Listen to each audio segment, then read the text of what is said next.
ഇന്ന് പ്രസ് സ്റ്റോപ്പിലുള്ളത് ലിജോ വർഗീസ് ആണ്. Lijo Varghese, good morning. Good morning Sethu. ഇന്നലത്തെ ഏറ്റവും പ്രധാനപ്പെട്ട വാർത്ത എന്ന് പറയുന്നത് സിൽവർ ലൈൻ പദ്ധതി സംസ്ഥാന സർക്കാർ ഉപേക്ഷിച്ചു എന്നുള്ള വാർത്തയാണ്. സ്വാഭാവികമായും വൈകാരികമായി അതുവരെ ഒരുപക്ഷെ കഴിഞ്ഞ സർക്കാരിൻ്റെ കാലത്ത് പ്രതിപക്ഷ അത്രത്തോളം ശക്തമായി നിന്ന മാധ്യമങ്ങളെല്ലാം വൈകാരികമായി തന്നെ ഇത്തവണ ഹെഡ്ലൈനുകൾ എഴുതിയിട്ടുള്ള ഒരു ദിവസം കൂടിയാണ് എന്നുള്ളതാണ്. മാധ്യമത്തിൻ്റെ ഹെഡ്ലൈൻ കുറ്റി പറിച്ചു എന്നാണ്.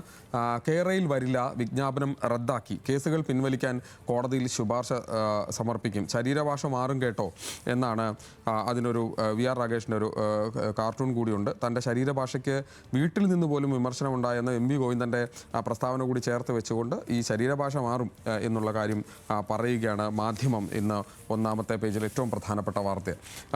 മനോരമ വരുമ്പോൾ മനോരമ പറയുന്നത് കുറ്റിയൂരി എന്നാണ്. സിൽവർ ലൈൻ വേഗറെയിൽ പദ്ധതി റദ്ദാക്കി എന്നാണ്. സ്ഥലം ഏറ്റെടുക്കാൻ സ്ഥാപിച്ച മഞ്ഞക്കുറ്റികൾ പിഴുതുമാറ്റും, സമരക്കാർക്കെതിരായ കേസുകൾ പിൻവലിക്കും. 2017 എന്താണ് സംഭവിച്ചത്? അത് അമ്മയും മകളും ഒരു സമരത്തിൻ്റെ ഭാഗമായി പോലീസ് വലിച്ചു മാറ്റുന്ന ദൃശ്യമുണ്ട്. അവർക്കിപ്പോൾ അവരുടെ ഇന്നലെ എന്താണ് അവർ എന്നുള്ളത് കൂടി ചിത്രം സഹിതം മനോരമ വാർത്തയെ കൊടുത്തിട്ടുണ്ട്. അത്തരത്തിൽ ഒരു വൈകാരികമായ തലത്തിൽ തന്നെയാണ് അതിൻ്റെ ഹെഡ്ലൈനുകൾ പോകുന്നത്. ചന്ദ്രിക സ്വാഭാവികമായും പൊളിറ്റിക്കലിയാണ്. അതിൽ വി ഡി സതീശൻ്റെ ഒരു ചിത്രം നമുക്ക് കാണാൻ കഴിയും. കേരയിൽ പിഴുതെറിഞ്ഞു എന്നാണ് അതിന് ഹെഡ്ലൈൻ കൊടുത്തിരിക്കുന്നത്. സിൽവർ ലൈൻ പദ്ധതി റദ്ദാക്കി UDF സർക്കാർ എന്നുള്ള കാര്യം ചന്ദ്രിക ഒന്നാമത്തെ പേജിൽ വളരെ പ്രധാനപ്പെട്ട വാർത്തയായി ഇന്ന് കൊടുത്തിരിക്കുന്നത് നമുക്ക് കാണാൻ കഴിയും. വീക്ഷണം പറയുന്നത് സിൽവർ ലൈൻ വരില്ല കേട്ടോ എന്നാണ്. ജനവികാരം മാനിച്ച് സിൽവർ ലൈൻ പദ്ധതി റദ്ദാക്കി, മഞ്ഞക്കുറ്റികൾ ഓർമ്മയിലേക്ക്, കേസുകൾ പിൻവലിക്കും തുടങ്ങിയ കാര്യങ്ങളും വീക്ഷണം ഒന്നാമത്തെ പേജിൽ വളരെ പ്രധാനപ്പെട്ട വാർത്തയായി കൊടുക്കുന്നുണ്ട്. സുപ്രഭാതം ഇതിൽ നിന്ന് കുറച്ച് വ്യത്യസ്തമായി ഇങ്ങനെയാണ് പറയുന്നത്. കേരയിലിന് റെഡ് സിഗ്നൽ എന്നാണ് അവരുടെ ഹെഡ്ലൈൻ.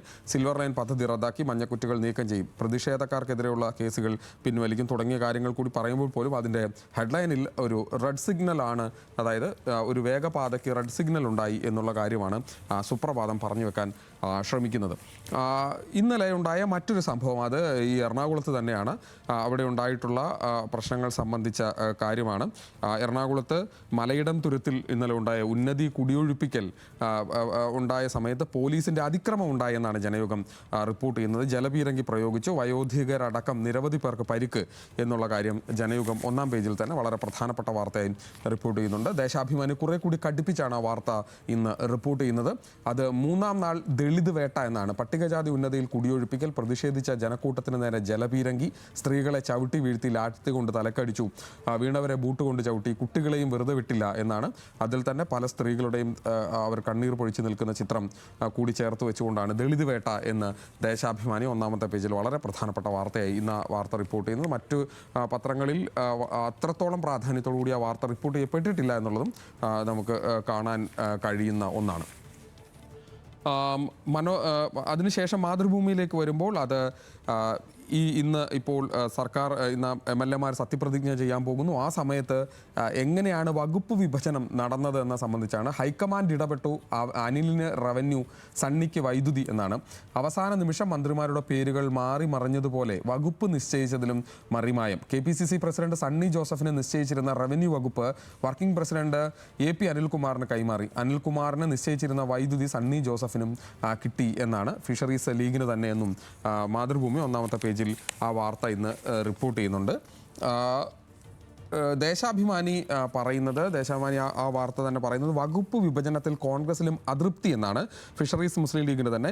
മുഖ്യമന്ത്രിക്ക് 40 വകുപ്പുകൾ, റവന്യൂ മാറ്റി വൈദ്യുതി നൽകിയതിൽ സണ്ണി ജോസഫിന് അതൃപ്തി, വീണ്ടും ലീഗിന് വഴങ്ങി എന്ന് വിമർശനം എന്ന കാര്യങ്ങൾ അടക്കം വെച്ചുകൊണ്ടാണ് ദേശാഭിമാനി ആ വാർത്ത റിപ്പോർട്ട് ചെയ്യുന്നത്. ജന്മഭൂമി അത് വളരെ പൊളിറ്റിക്കലി കുറച്ചുകൂടി ഹെവി ആയിട്ടാണ് ആ വാർത്ത ഇന്ന് കൈകാര്യം ചെയ്തിരിക്കുന്നത്. അതിങ്ങനെയാണ്: ക്രിസ്ത്യൻ സഭകളുടെ ആവശ്യം തള്ളി, ലീഗിന് മുന്നിൽ വീണ്ടും അടിയറവ് പറഞ്ഞു കോൺഗ്രസ്. വകുപ്പ് വിഭജനവുമായി ബന്ധപ്പെട്ട് ഫിഷറീസ് വകുപ്പ് വീണ്ടും ലീഗിന് തന്നെ നൽകാനുള്ള തീരുമാനത്തെ വിമർശിച്ചുകൊണ്ടാണ് ജന്മഭൂമി അതിനൊരു കുറച്ചുകൂടി ഒരു കമ്മ്യൂണൽ ഫ്ലേവർ നൽകിക്കൊണ്ടാണ് ജന്മഭൂമി ഇന്ന് ആ വാർത്ത റിപ്പോർട്ട് ചെയ്തിരുന്നതും നമുക്ക് കാണാൻ കഴിയും. അതോടൊപ്പം തന്നെ ഈ മന്ത്രിസഭയുടെ ഒരു വളരെ പ്രധാനപ്പെട്ട തീരുമാനം, അല്ലെങ്കിൽ UDF അധികാരത്തിൽ വരുമ്പോൾ ഏറ്റവും പ്രധാനമായി പറഞ്ഞൊരു വാഗ്ദാനത്തിൽ ഒരു കാര്യം KSRTCയിൽ സ്ത്രീകൾക്ക് സൗജന്യ യാത്രയാണ്. അതിൽ മംഗളത്തിലൊരു വാർത്തയുണ്ട്. അതിങ്ങനെയാണ്: KSRTCയിലെ സ്ത്രീകളുടെ സൗജന്യ യാത്ര പിങ്ക് ബസ്സിൽ മാത്രമായിരിക്കും എന്നുള്ളൊരു വാർത്ത ഇന്ന് മംഗളത്തിൽ റിപ്പോർട്ട് ചെയ്യുന്നുണ്ട്. KSRTC ബസ്സിലെ സ്ത്രീകൾക്കുള്ള സൗജന്യ യാത്ര പിങ്ക് ബസ്സിൽ മാത്രമോ എല്ലാ ബസ്സുകളിലും സൗജന്യ യാത്ര അനുവദിക്കുന്നത് പ്രായോഗികമല്ലെന്ന വിലയിരുത്തലാണ് പുറത്തു വരുന്നത്. സ്ത്രീകൾക്ക് സൗജന്യ യാത്ര അനുവദിക്കുമ്പോൾ പ്രതിമാസം 110 കോടി രൂപ സർക്കാരിന് ചെലവ് വരുമെന്നാണ് കണക്ക്. നേരത്തെ ആ കണക്കുകളൊക്കെ വന്നാണ്. അപ്പോൾ തന്നെയാണ് ഇന്നലെ അത് ഓർഡിനറി ബസ്സിൽ മാത്രമാണെന്ന് കഴിഞ്ഞ ദിവസം ഒരു കാര്യം പറയുന്നു. ഇന്നിപ്പോൾ അത് ഇത്തരത്തിലൊരു വാർത്ത, അതായത് പിങ്ക് ബസ്സുകളിൽ മാത്രമായിരിക്കും എന്നുള്ള വാർത്ത മംഗളത്തിൽ അത്രയൊരു വാർത്ത നമുക്ക് കാണാൻ കഴിയും. മെട്രോ വാർത്തയിലേക്ക് വന്നാൽ ദേശീയ തലത്തിലൊരു വാർത്തയാണ്. ഇറ്റലിയിൽ മോദിയുടെ മിഠായി നയതന്ത്രം എന്ന വാർത്ത കാണാം. ഇന്ത്യൻ ഓഹരി വിപണിയിൽ അബദ്ധം പിണഞ്ഞ പ്രതിഫലനം എന്നാണ്. 4 രാഷ്ട്രങ്ങളിലെ സന്ദർശനത്തിന്റെ ഭാഗമായി ഇറ്റലിയിലെത്തിയ പ്രധാനമന്ത്രി നരേന്ദ്രമോദി ഇറ്റാലിയൻ പ്രധാനമന്ത്രി ജോർജിയ മെലോനിക്ക് സമ്മാനമായി നൽകിയത് ഇന്ത്യയുടെ സ്വന്തം ചോക്ലേറ്റ് മിഠായി മെലഡി എന്നുള്ള കാര്യം കൂടി അതൊരു മിഠായി നയതന്ത്രം എന്ന നിലയിൽ മെട്രോ വാർത്തയിൽ ആ വാർത്ത റിപ്പോർട്ട് ചെയ്തിട്ടുണ്ട്. ഇത് പറയുമ്പോൾ തന്നെയാണ് ദീപികയിലൊരു വാർത്ത, പ്രധാനപ്പെട്ട വാർത്തയായി ഒന്നാം പേജിലുണ്ട്. മറ്റു പത്രങ്ങളിലും ആ വാർത്തയുണ്ട്. രൂപ 100-ലേക്ക് വീഴുന്നു എന്നുള്ള വാർത്ത. രൂപയുടെ റെക്കോർഡ് വിലയിടവും തകർച്ചയുടെ റെക്കോർഡ് വേഗതയും സാധാരണക്കാരെയും ബാധിക്കുന്നു. ഡോളറിനെതിരെ രൂപയുടെ മൂല്യം 96.96-ലേക്ക് ഇന്നലെ കൂപ്പുകുത്തിയിട്ടും റിസർവ് ബാങ്കും കേന്ദ്ര സർക്കാരും കാര്യമായ നടപടികൾ എടുക്കാതെ ഉറക്കം നടിക്കുകയാണ്.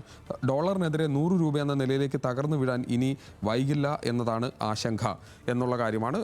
ഈ ഓഹരി വിപണികളിലെ തകർച്ച അടക്കമുള്ള കാര്യങ്ങളിൽ വലിയ തരത്തിലുള്ള പ്രതിസന്ധി ഇന്ത്യൻ രൂപ നേരിടുന്നു. അതിൻ്റെ മൂല്യം എക്കാലത്തെയും തകർന്ന നിലയിലേക്ക് കാര്യങ്ങൾ പോകുന്നു എന്നുള്ള കാര്യം കൂടി ആ സമയത്ത് വാർത്തയായുണ്ട്. സുപ്രഭാതം പത്രത്തിലൊരു വാർത്ത, അത് അന്താരാഷ്ട്ര തലത്തിലുള്ള വാർത്തയാണ്. ഇറാൻ അമേരിക്ക യുദ്ധം അത് ഏത് തരത്തിലേക്കാണ് മുമ്പോട്ട് പോകുന്നത്, അതിൻ്റെ പ്രതിഫലനമാണല്ലോ സ്വാഭാവികമായ രൂപയിൽ നമ്മൾ ഇവിടെ കണ്ടത്. അതിൻ്റെ ബാക്കി പത്രം എന്ന നിലയ്ക്ക് ഇറാൻ യുദ്ധത്തിൽ US-ന് നഷ്ടം 42 യുദ്ധവിമാനങ്ങളെന്നാണ് സുപ്രഭാതം റിപ്പോർട്ട് ചെയ്യുന്നത്. 3 ദിവസത്തിനകം കരാറില്ലെങ്കിൽ ഇറാനെ തീർക്കുമെന്ന് ട്രംപ് പറഞ്ഞ കാര്യം കൂടിയുണ്ട്. യുദ്ധം ഗൾഫിന് പുറത്തേക്കും വ്യാപിപ്പിക്കുമെന്ന് ഇറാനും പറയുന്നു. അതായത് ഇതിനൊരു അവസാനമൊന്നും ഉണ്ടാകുമെന്ന് തൽക്കാലത്തേക്ക് വിചാരിക്കാൻ കഴിയാത്ത തരത്തിലേക്ക് ഈ 2 രാഷ്ട്രങ്ങൾ കൂടി നടത്തുന്ന പ്രശ്നങ്ങൾ, സംഘർഷങ്ങൾ, യുദ്ധം യഥാർത്ഥത്തിൽ ലോകത്തെ ആകെ മാറ്റിമറിക്കുന്ന തരത്തിൽ, നമ്മളെ അടക്കം അതിഗുരുതരമായി ബാധിക്കുന്ന തരത്തിലേക്ക് കാര്യങ്ങൾ പോയിക്കൊണ്ടിരിക്കുന്നു എന്നുകൂടിയാണ് നമുക്കത് കാണുമ്പോൾ മനസ്സിലാക്കാൻ കഴിയുന്നത്. സ്പോർട്സിലെ ഒരു വാർത്ത കൂടി വായിച്ച് ഞാൻ അവസാനിപ്പിക്കുകയാണ്. അത് ഇന്നലെ ആഴ്സണലിൻ്റെ വിജയവുമായി ബന്ധപ്പെട്ടതാണ്. അതിൻ്റെ ഹെഡ്ലൈനാണ് വളരെ രസകരമായത്. 22 വർഷത്തിൻ്റെ കാത്തിരിപ്പിനൊടുവിൽ നിറകൺ ചിരി എന്നാണ് പറയുന്നത്. ഇംഗ്ലീഷ് പ്രീമിയർ ലീഗ് ജേതാക്കളായി ആഴ്സണൽ. അതിനവർ കൊടുത്തിരിക്കുന്ന ഹെഡ്ലൈൻ ആൾക്കനൽ എന്നാണ്. 22 വർഷത്തെ കാത്തിരിപ്പിനൊടുവിൽ ഒരു പ്രീമിയർ ലീഗ് ജയിക്കുമ്പോൾ അതിന് മാധ്യമം കൊടുക്കുന്നത് അത്രത്തോളം ആഴത്തിലുള്ള ഒരു കനൽ അവരുടെ ഉള്ളിലുണ്ടായിരുന്നു. അത് എരിഞ്ഞുകൊണ്ടിരുന്ന കനലിന് ഇന്നലെ ഫലപ്രാപ്തി ഉണ്ടായിരിക്കുന്നു. അങ്ങനെ ആൾക്കനൽ എന്ന, അതാണ് എത്ര കാലം കഴിഞ്ഞാലും നിശ്ചയദാർഢ്യത്തോടുകൂടി പോരാടുമ്പോൾ വിജയം നമുക്കൊപ്പം നിൽക്കും എന്ന് പറയുന്ന ആഴ്ക്കനൽ എന്ന ഹെഡ്ലൈനോടുകൂടി ഞാൻ അവസാനിപ്പിക്കുകയാണ്. ഇനി തിരിച്ച് സേതുവിലേക്ക്.